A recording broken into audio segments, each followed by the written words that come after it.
All we got is us look down the bench like it's championship or bust. Next man up.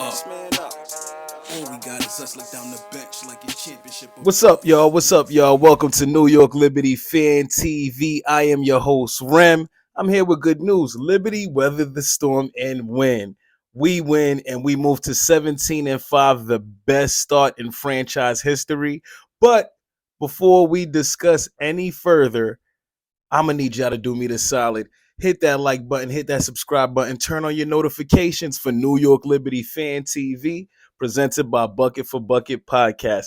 And yes, I said it, the Libs win 86-82 and survive the storm that Jewel Lloyd brought to the Clays tonight, because she came ready and she came with all the smokes. But we was there, we was all here for it, all here for it. I want to shout out our Eastern Conference Player of the Week, JJ, for getting the job done. Not only this past week, she been averaging a double-double, but also tonight. And we also got to shout out Queen B, Benijah Laney.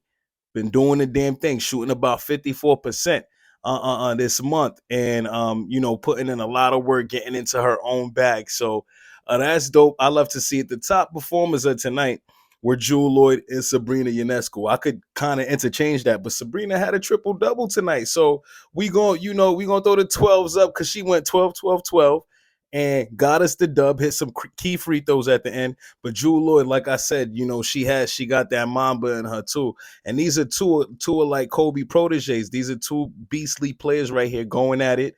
And it was good to see Sabrina get the W, because if she didn't, I feel like these Twitter haters would have definitely been starting their little yappity yap, because they always got some type of beef between Sabrina and Jewel Lloyd, whatever y'all talking about. But we all here for it. We all here for the positive vibes, and what this matchup was a good one.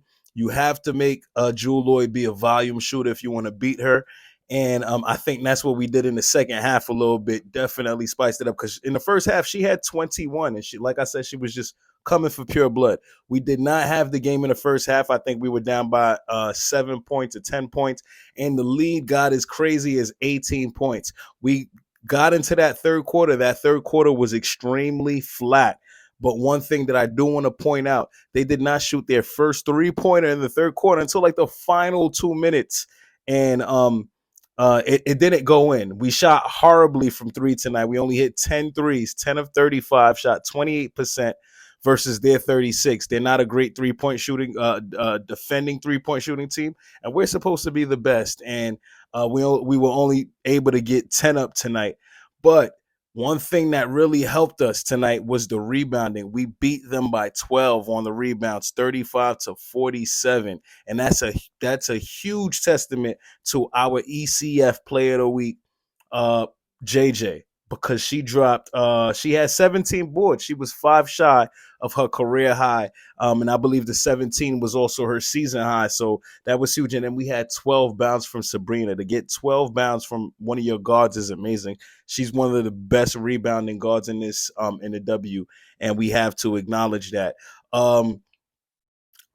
Overall, the team definitely balanced it out in the second half.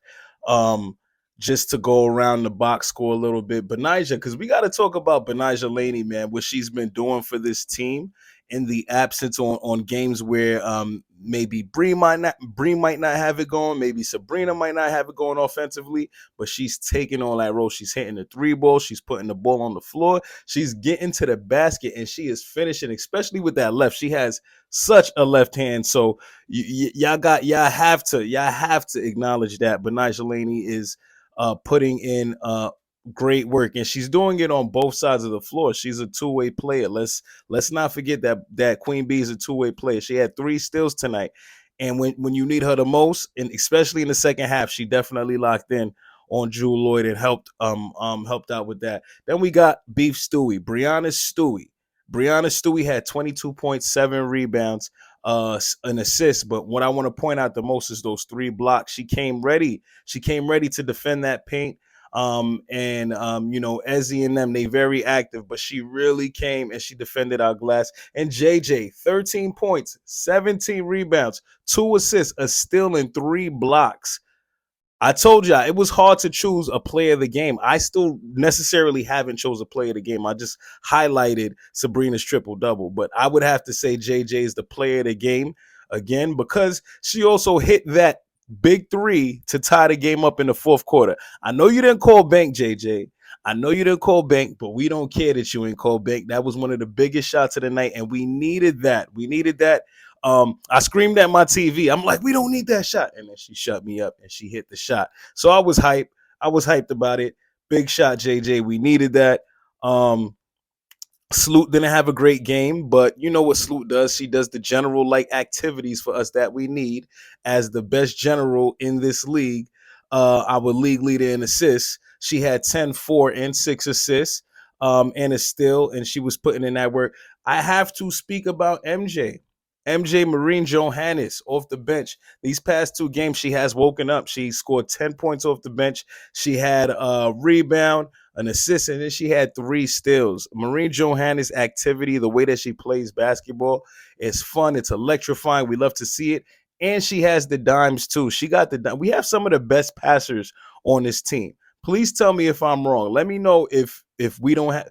We have Sabrina Ionescu, Courtney Vandersloot, and Marine Johannes. Those are by far, I think, one of the best uh, passing trios on a team in the WNBA at the moment. So call me biased or crazy, but let me know what y'all think.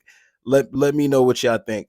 Sabrina Ionescu notches her 4th career triple double, putting her in 2nd place all time for career triple doubles in WNBA history, surpassing Candace Parker.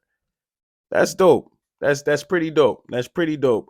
Um, I you know I keep telling y'all about Sabrina, how much she is the future of this league and the future of the New York Liberty. We just got to continue to keep watching this greatness. She was not shooting the ball well at all. I felt like she felt that pressure from Jewel Lloyd sometimes too, and she ain't shoot the ball well, but very Kobe like.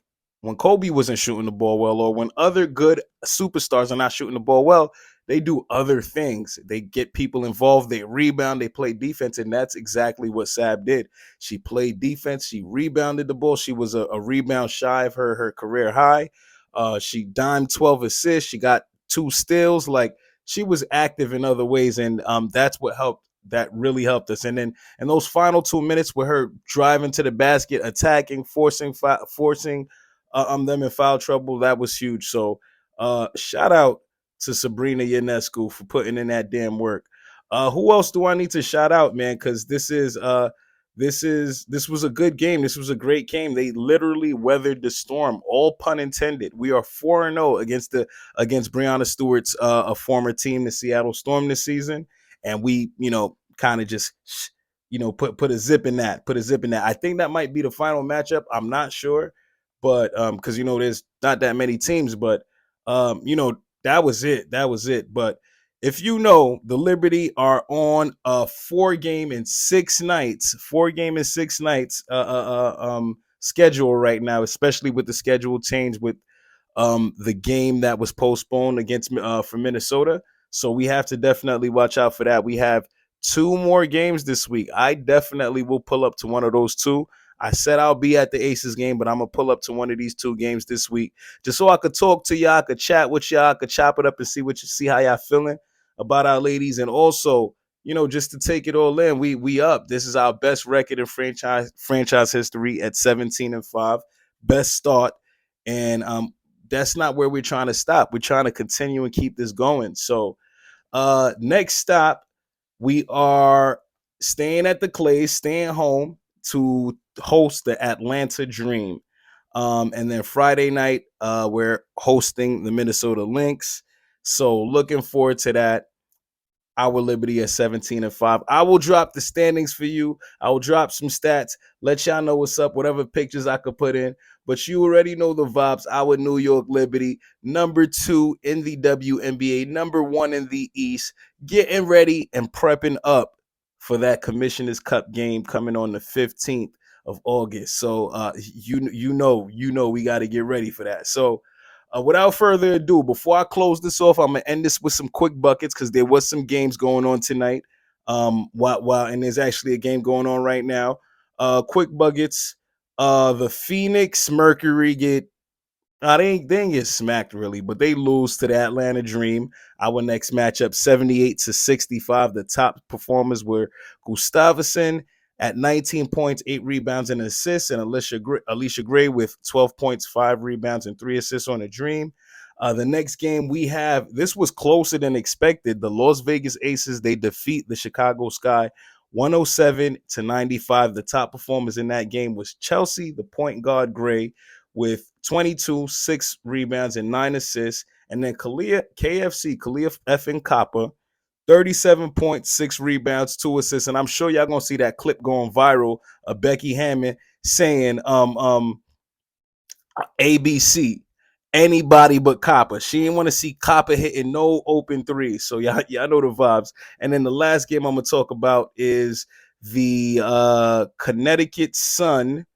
They defeated the Dallas Wings. That was a close game, 88-83. Dallas was up when I last checked by like 6 points, and they gave it up. Dewana Bana with 13 points. Newly engaged Dewana Bana with 13 points, 8 rebounds, and 4 assists. And McCowan had 21 and 15. And as of this recording, we have one more game left on the slate. That is the Indiana Fever versus the Las Vegas Aces. And that one is in the first quarter. The score is 8-7. And that's all my quick buckets for y'all. But again, I'm going to need y'all to do me a favor and hit that like button, hit that follow, subscribe, and tune into Bucket for Bucket podcast network where we are playing that New York Liberty Fan TV. So without further ado, it is your boy Rem. New York Liberty win. Let's go. We out. LGL, y'all. Peace.